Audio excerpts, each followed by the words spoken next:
It's a Heartbreaker round in the 112 Chinese Tier 8 premium tank.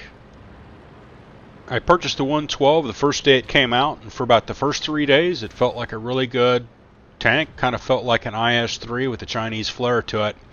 Unfortunately, after that 3 days, everything seemed to kind of fall out of it. I don't know if there was a change to it, but I put it on the shelf for about 6 months.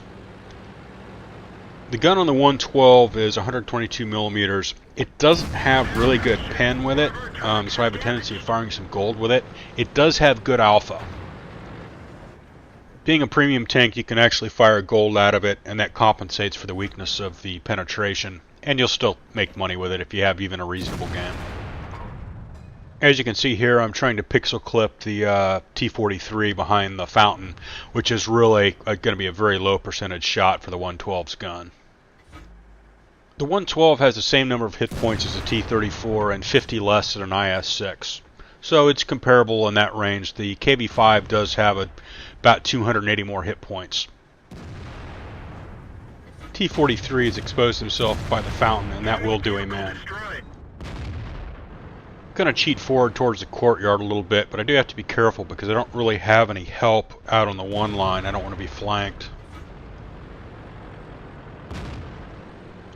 So I'm going to go ahead and push around this corner and put some fire on these VKs in the rear. Hopefully help the guy out that's got both guns on him from the VKs. Dangerous move. I do have a little friendly help on the one line to give me some cover on my far flank.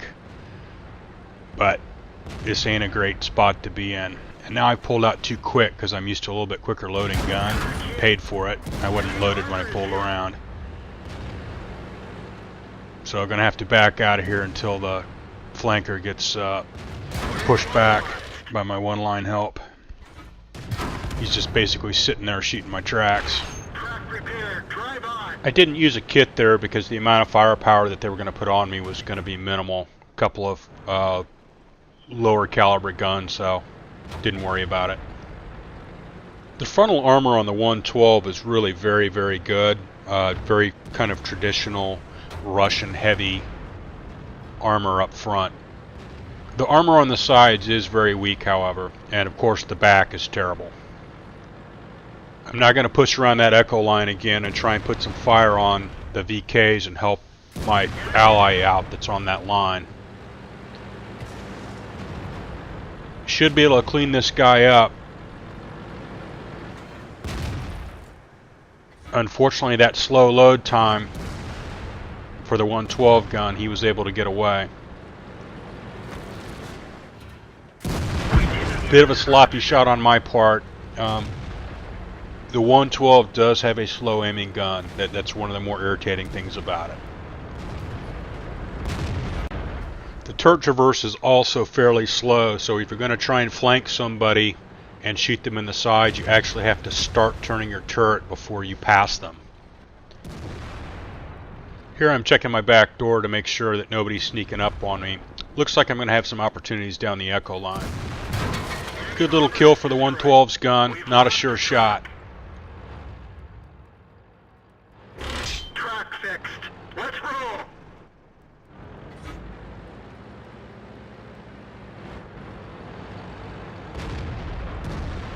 Alright, so that friendly is going to run down the 4 line. I'm going to come around the backside and try and put some flanking fire on his opponents. They've still got a light or a medium floating around.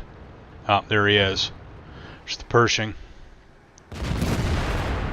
There's a beautiful display of the 112 gun. Managed to shoot the pillar so the shell never hit the tank. Need to get on top of this Pershing a little bit, stand him off so he's not shooting a friendly. Yeah, now I'm going to definitely have to go because this Pershing's going to rip this guy apart if I don't kill this guy. Alright, well there we go. Pershing's down. Going to have to give some help to that friendly that pressed that 4 line. Now here comes the STA that's going to flank him. This will be ugly. 112 shells will rip apart the STA-1, although pretty much harsh language will do that as well. STA-1 just has no armor on it. Oh, and there goes my driver, making this tank even slower. and it already is.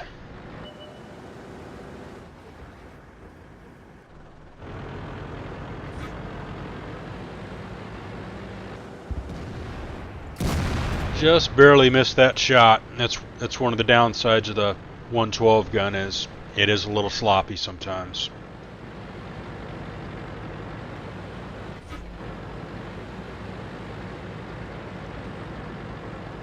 I would really like to challenge the TD, but I can't really get up there until the STA-1's cleaned up. I'm going to try and bait their TD. Hopefully he'll come around the corner, which will help out my friendly that's ingressing now on the Echo line. There we go. Now the ST-1's down. That shot from the TD just made me one-shottable, so this will get very interesting very quickly. Get going. The cap's becoming a serious issue, so basically it's just go time now. We're just going to have to make this happen. If I can tie up their TD there, our other tank can get back and reset cap.